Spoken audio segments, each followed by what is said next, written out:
For more on what this country's next move in response to Trump might be, Ontario's Economic Development Minister Vic Fedeli is with us live. Hi, Minister. Good to see you. Thank you very much for making the time. Good to see you again. Thank you. I know, Minister, that the Premier was asking that the federal government immediately respond with commensurate counter tariffs. Do you concede, though, that could be putting at risk a bigger deal that the Prime Minister references as being discussed or negotiated behind the scenes? Well, look, a deal is needed for sure. The tariffs are worldwide. Other than the UK, they've been exempted because they made a deal. So yes, we've got to have the feds get the deal done. That's absolutely needed. But if you if the feds do, as the Premier indicates, and immediately say, okay, we're responding, and I understand the impetus for it, because these are very punitive in nature, the tariffs that the U.S. are leveling. But if, in fact, we do respond with 25% tariffs, does that not risk further antagonizing the Americans at what might be a particularly, potentially, I should say, fruitful time? Well, you know, the deal that's needed is based on quite a wide variety of items and issues. We can still go ahead and put a matching tariff back on the U.S. There's no question that we should be doing that and doing that right away. But we can still be negotiating the deal. I'm sure they will understand the requirement and the need from the people of Canada want that to happen. Why are you sure that they will understand that? And I do, again, I'm not trying to, I guess, dismiss the impetus for doing so. I understand the tens of thousands of workers employed by this industry who will be, you know, their jobs put at risk by these additional tariffs, which are already quite high to begin with. But ultimately, if the federal government is arguing that, you know what I mean, doing so, it seemed like they were today at least, doing so would put at risk the potential for something more. My guess is they seem to impart the sense that perhaps the Americans would take very badly to something like that right now.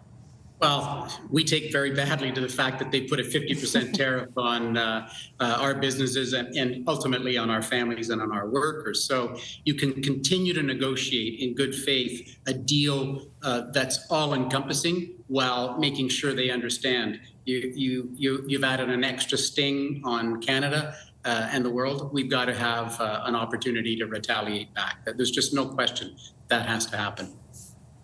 Have there been any conversations since the Premier made his comments between either himself or yourself or anyone in the provincial cabinet and their counterparts in the federal cabinet? Like, is there any indication coming to your government from the feds that they ultimately will pursue the path that you're asking them to?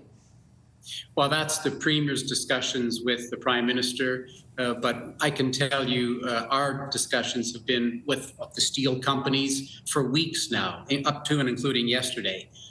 So long before the additional tariffs were even ever thought of, we've been dealing with the steel companies, looking for alternate things that they can be producing. There's a wide variety of things they can be expanding into and a wide variety of products that they can add. And the Premier's goal is ultimately everything that we import from the U.S., we ultimately want to make here in Canada, and specifically for us, here in Ontario, plain and simple. If the federal government doesn't go ahead with counter tariffs, with commensurate counter tariffs, what is your province prepared to do for retaliation? Well, first of all, the Premier has said it already today. Everything's on the table, absolutely everything. We'll look at every opportunity we can.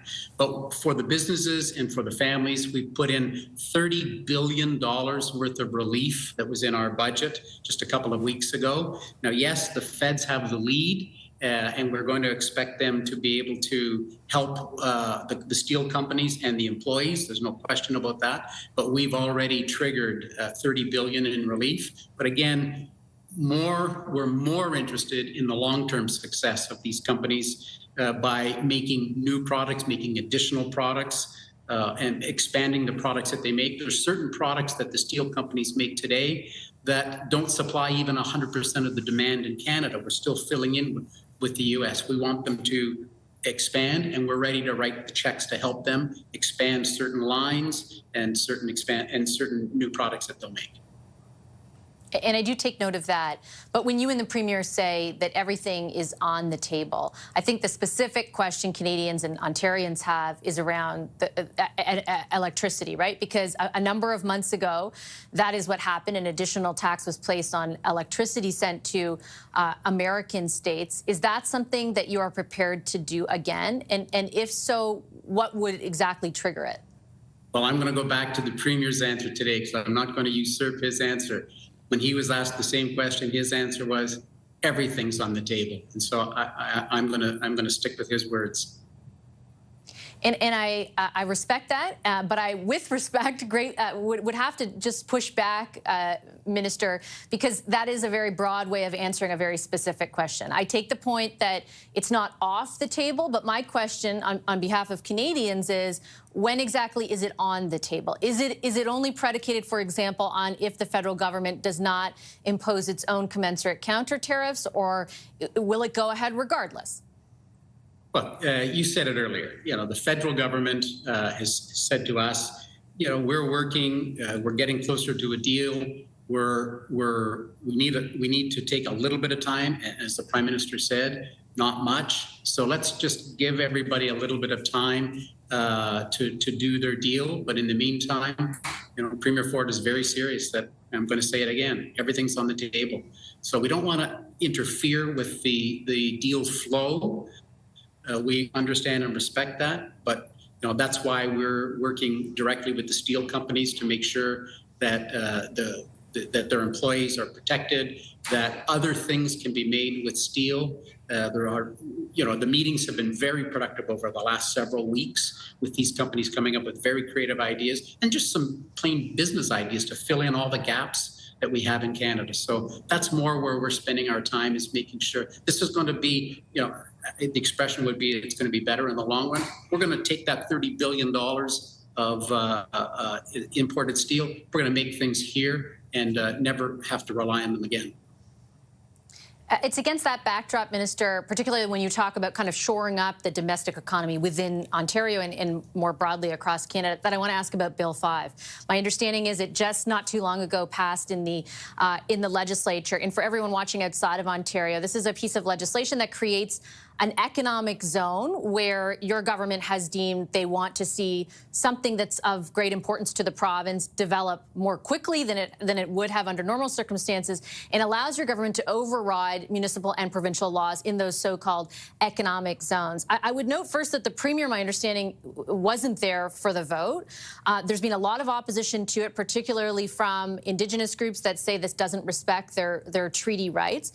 Why do you need a law that overrides other laws to get things done, rather than just setting up a process that can streamline things but still acknowledges the rights of Indigenous people?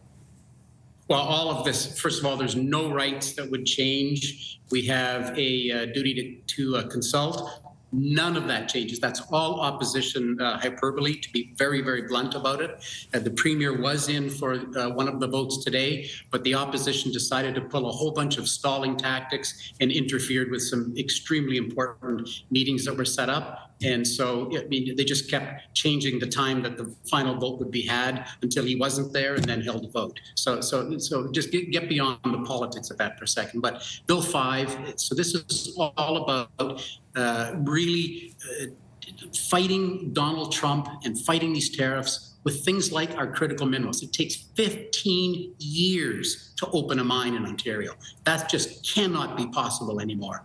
It's, you know, we have a company from Australia that was here and said to the Premier, this $500 million investment, we're taking it to Australia where they'll open the mine in 2 years. We've been here 7 years trying to get permits. This is what has to change. It's just absolutely mandatory to be able to grow our economy and to not have any impediments in the way. The King himself said it in the throne speech: one process, one review. And again, I think that's a fair thing to point out, the length of time. And I think Canadians, that's an argument that has resonated with Canadians who are frustrated at the pace or lack thereof of economic growth.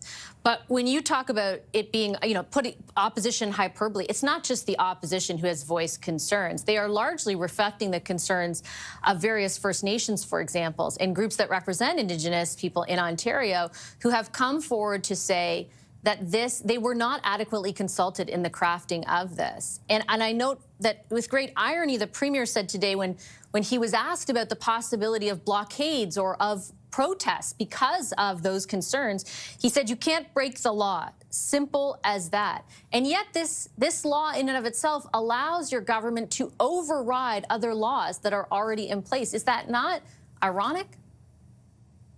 Well, again, nothing changes in our duty to consult with First Nations. Absolutely no changes. There's no labor laws that can be changed. I mean, we're not looking for a race to the bottom here. What we're trying to do is to speed up the productivity and speed up getting in the ground on our projects. We have so many exciting, game-changing projects like the Ring of Fire.